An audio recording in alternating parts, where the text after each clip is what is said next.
Gravel దందాకు కావలి నియోజకవర్గం అడ్డాగా మారింది. ఈ మధ్య కాలంలో కావలి నుండి నెల్లూరుకు యథేచ్ఛగా గ్రావెల్ను తరలిస్తూ సొమ్ము చేసుకుంటున్నారు.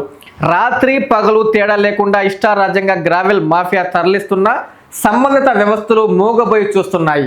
పోలీస్ శాఖలోని ఓ అధికారి కనుసన్నల్లో రాత్రిళ్లు తన సిబ్బందిని పెట్టి రాచమార్గం వేస్తున్నాడు. ఇటీవల సాగుతున్న ఈ గ్రావెల్ మాఫియా దందా ఎక్కడి నుంచి సాగిస్తున్నారు, ఎక్కడెక్కడికి ఈ గ్రావెల్ తరలిస్తున్నారు, ఒక రాత్రికి ఎంత సంపాదిస్తున్నారు, భవిష్యత్తులో వేయబోయే భారీ అక్రమ గ్రావెల్ దందా ప్రణాళిక ఏమిటో తెలుసుకోవాలంటే వాచ్ ది N3 న్యూస్.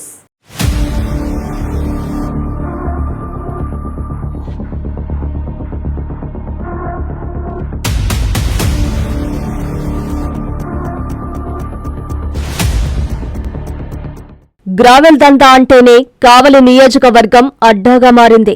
నాటి వైసీపీ ప్రభుత్వంలో కేజీఎఫ్ తరహాలో కోట్ల రూపాయల విలువ చేసే గ్రావెల్ తరలించి అక్రమార్కులు సొమ్ము చేసుకున్నారు.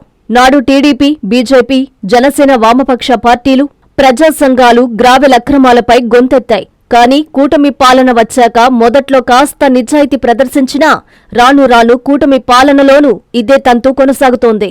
ఇటీవల కావలి ఎమ్మెల్యే కావ్య కృష్ణారెడ్డి గ్రావెల్ తరలింపుపై ఘాటుగా స్పందించారు. నియోజకవర్గంలో ఎక్కడైనా నిర్మాణ, అభివృద్ధి, పొలాల చదును వంటి అవసరాలకు గ్రావెల్ తరలించేది. కానీ నెల్లూరు, ఇతర నియోజకవర్గాల్లో ఇతర లేఅవుట్లకు అనుమతులు లేకుండా తరలిస్తే సహించేదే లేదని హెచ్చరించారు. ఇంతవరకు బాగానే ఉంది. సాక్షాత్తు ఎమ్మెల్యే కళ్లుగప్పి కొందరు గ్రావెల్ మాఫియా ప్రభుత్వ అధికార యంత్రాంగాన్ని అడ్డుపెట్టుకుని ఈ దందాకు పాల్పడుతున్నట్లు తెలుస్తోంది. ముఖ్యంగా కావలి రూరల్ మండలం నుంచి నెల్లూరు, కోవూరు, సర్వేపల్లి, నెల్లూరు రూరల్ నియోజకవర్గాల్లో ఏర్పాటు చేస్తున్న పెద్ద పెద్ద లేఅవుట్లకు తరలిస్తున్నారు.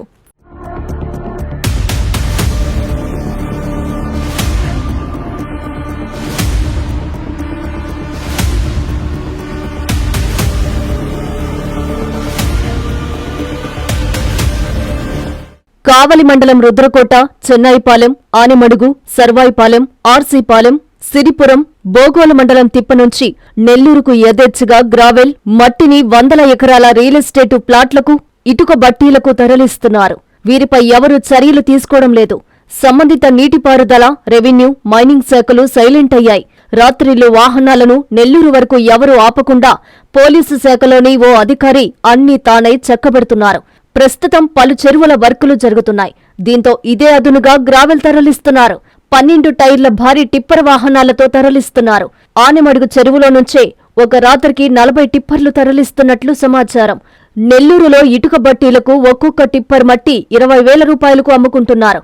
ఇలా మిగిలిన చెరువులు, ప్రభుత్వ భూముల నుంచి ఎంతెంత గ్రావెల్ రోజుకు నెల్లూరులో వేసే లేఅవుట్లకు తరలుతుందో లెక్కేలేదు.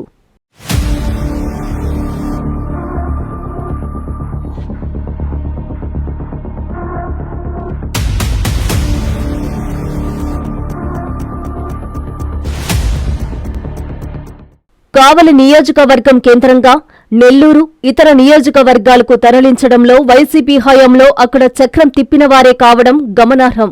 వీరితో నేటి కూటమి పాలకులు, అధికారులు కుమ్మక్కై సహకరిస్తున్నారు. తిలాపాపం తలా పిడికెడు అన్నట్లు పంచుకుంటున్నారన్న ఆరోపణలు వ్యక్తమవుతున్నాయి. ముఖ్యంగా కావలి డివిజన్లోని రెవెన్యూ, పోలీసులు, ఇరిగేషన్, మైనింగ్ అధికారులు పూర్తి సహకారం అందిస్తుండటంతో ఈ దందా కొంతకాలంగా బహిరంగంగానే జరుగుతోంది. వీరి వల్ల ఎమ్మెల్యే కావ్య అప్రతిష్ట మూటగట్టుకోవాల్సిన పరిస్థితి ఏర్పడుతుంది. ఈ అక్రమ గ్రావెల్ను అడ్డుకోవాలంటే కావలి ఎమ్మెల్యే కావ్య కృష్ణారెడ్డి, జిల్లా కలెక్టర్ హిమాంశు శుక్లా, ఎస్పీ అజితా వేజండ్లలు ప్రత్యేక దృష్టి పెట్టాలి, నిఘా ఉంచాలి, విచారణ జరిపించాలి. అప్పుడే వాస్తవాలు వెలుగులోకి వచ్చే అవకాశముంది.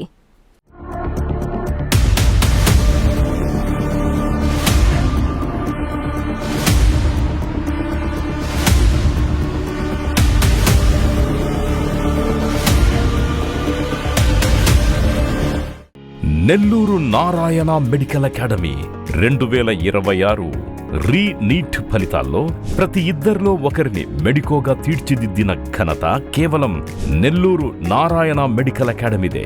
రాయలసీమ రీజన్ పరిధిలో 1000 లోపు 8 మంది విద్యార్థులు ఆల్ ఇండియా టాప్ ర్యాంకులు సాధించడమే కాకుండా ఏకంగా 45% మంది విద్యార్థులతో 400కు పైగా మెడికల్ సీట్లు సాధించిన ఒకే ఒక్క విద్యా సంస్థ Nellore Narayana medical academy. Long term క్లాసులు ప్రారంభమైనవి. సంప్రదించండి.